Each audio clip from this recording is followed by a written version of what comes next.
पशुपति व्रत की महत्वता दर्शाते। अब पशुपति व्रत को समझ लेना।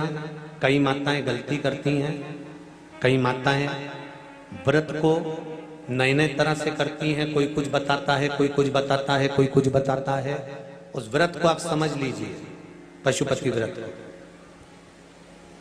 पशुपति व्रत 5 सोमवार का होता है। कितने सोमवार होते हैं अच्छे से समझ लेना। 5 सोमवार का व्रत है। आज अष्टमी का दिन आप लोग अच्छे से समझ लोगे तो आपको फिर कोई ये नहीं होगा कि मैंने व्रत करा और मेरा काम क्यों नहीं हुआ। उसमें अपने को अपनी गलती छांटना है कि गलती कहां हो गई। पशुपति व्रत 5 सोमवार का होता है। बीच में किसी सोमवार पर यदि एकादशी पड़ जाए या कोई तीज पड़ गई या कोई त्योहार पड़ गया, कोई नवरात्रि का व्रत कर रहे हो या कोई त्योहार का व्रत कर रहे हो या कोई तिथि का व्रत कर रहे हो और उस दिन सोमवार पड़ गया, अब आपने विचार करा कि मेरा पशुपति का भी व्रत है और साथ में तीज का भी व्रत है, तो कौन सा व्रत करूं मैं? तो उस समय पर आपको पशुपति व्रत छोड़ देना चाहिए। फिर आप तीज का व्रत कर लो, या चतुर्थी का करती हो तो चतुर्थी का कर लो, छठ का करती हो तो छठ का कर लो, नवरात्रे के व्रत करती हो तो नवरात्रे के कर लो।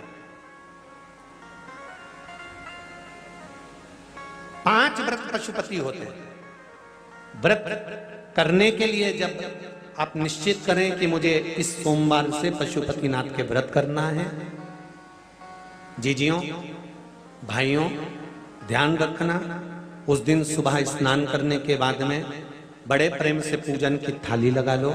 उसमें चंदन, अबीर, गुलाल, जो भी आप रखना चाहें, रौली, चावल, मौली, जनेऊ, पंचामृत, चाहो तो अलग अलग ले जाओ, चाहो तो एक साथ मिलाकर ले जाओ।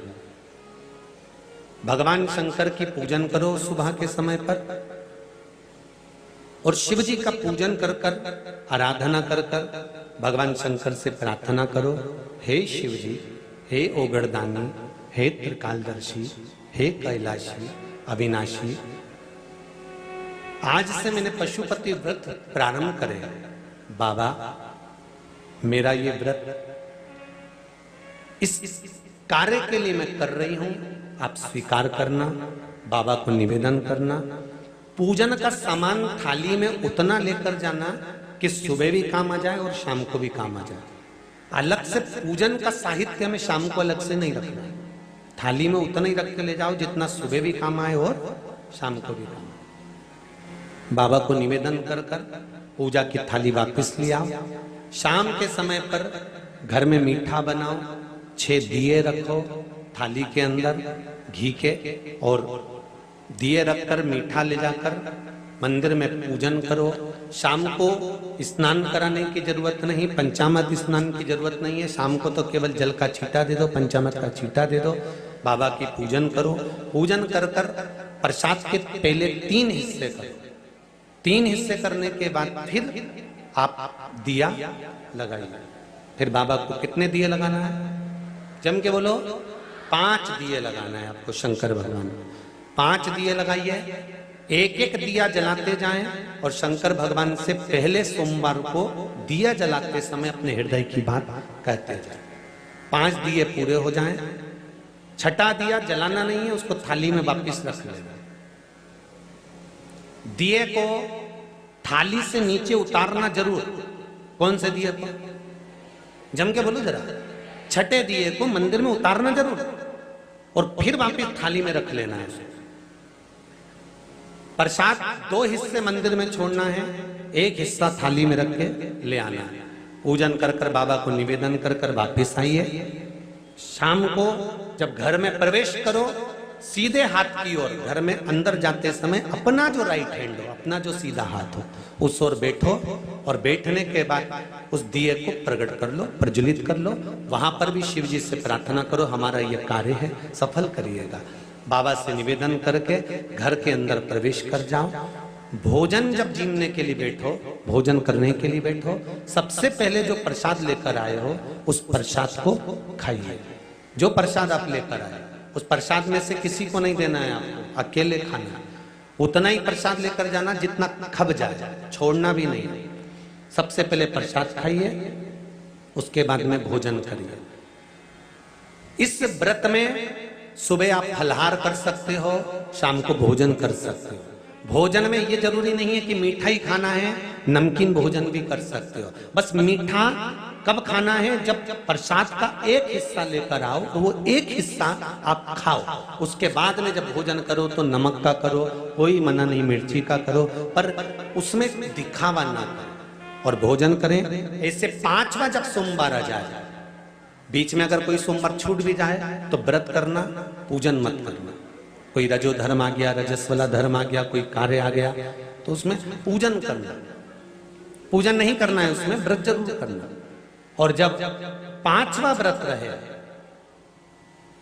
और 5वां व्रत जब रहे तो उस 5वें व्रत में जब सुबह पूजन करिए और शाम को पूजन करो तो शाम को भगवान पर 108 या तो चावल के दाने, मूंग के दाने या बेलपत्र या फूल की पत्ती, जो भी 108 चढ़ा सकते हो भगवान को चढ़ाकर एक श्रीफल 11 रुपए उस पे रखकर शिव जी से निवेदन कर कर घर पर आ जाइए, दिया लगाइए और बाबा से निवेदन कर कर प्रसाद पाइए। अगर नियम से कर लिया तो मेरा विश्वास कहता है 5 सोमवार के अंदर ही आपका काम हो जाए, पहुंचोगे।